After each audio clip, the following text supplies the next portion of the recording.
আসসালামু আলাইকুম, কেমন আছেন সবাই? আলহামদুলিল্লাহ, আপনাদের দোয়ায় আমিও ভালো আছি। এই তো চলে আসলাম দেখেন ঈদের দিনে ছোট্ট একটা ব্লগ নিয়ে।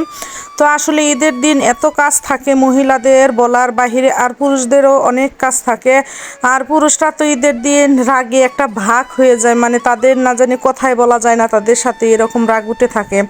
আর তারা ভাবে মহিলারা না জানি বাড়িতে আরামে বসে রয়েছে। মহিলারা বাড়িতে বসে থাকে ততক্ষণ পর্যন্ত যতক্ষণ পর্যন্ত এই যে মাংস টাংস মানে কাইটা কুইটা বাড়িতে না নিয়ে আসে।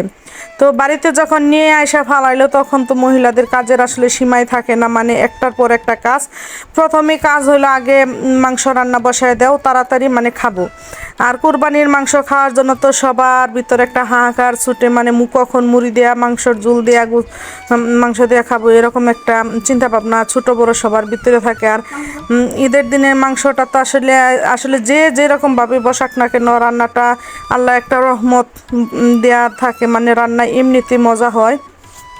তো আমাদের মহিলাদের তো আসলে ঈদের দিনে কাজের কোনো শেষই নাই, একটার পরে একটা কাজ শুরুই হইতে থাকে। বাচ্চা কাচ্চা যদি তার মধ্যে ছোট ছোট থাকে তাহলে তো বোঝাই যায় কীরকম কাজে থাকে। তো এই তো এদিকে যে মাংসগুলো হাতে মাখায় নিতেছি।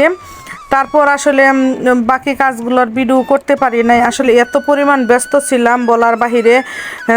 মাংসর তরকারি বসায় দেয়া, মাংস প্যাকেটিং করে ফ্রিজে রাখা, তারপর আবার বুড়ি বানানো, আবার মাঝখানে মাঝখানে বাচ্চাদেরকে সামলানো, মানে সব কিছু মিলে ঈদের দিন জীবনটা একদম তেজপাতা হয়ে যাওয়ার মতন দশা মহিলাদের। রাত 7টা 8টা পর্যন্ত কাজই করতে হয়। তারপর তো রান্নার পরে যে আসলে কত দোয়া পালা আছে ওগুলা তো আসলে বলে বোঝানোই যাবে না।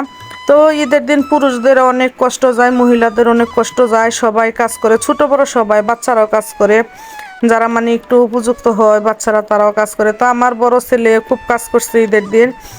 সে তো কাজ করতে করতে শেষ পর্যন্ত কান্না করেই দিছে, মানে এত কাজ। আর এই তো দেখেনি যে আমার রান্না শেষ এদিকে। তো এখন এখান থেকে কতগুলো মাংস তুলে আবার বাইজা দেবো বাচ্চাদেরকে। আর এই তো দেখেন আমার 2 মেয়ে মানে খুশিতে নাচানাচি করতেছে। আর ঈদ তো বাচ্চাদেরই, মানে বাচ্চাদেরকে দেখলে একটু ঈদ ঈদ লাগে। তো আপনাদের ঈদের দিন কার কিভাবে কাটলো, কে কি পরিমাণ কাজ করছেন, আসলে তো সবাই কাজ করছে বলার বাহিরে। তো আমার ব্লগটা কেমন লাগলো কমেন্টের মাধ্যমে জানাবেন, আর ভালো লাগলে আমার পাশে থাকবেন, সবাই আমাকে সাপোর্ট করবেন। তো আজকের মতো এ পর্যন্তই, আল্লাহ হাফেজ।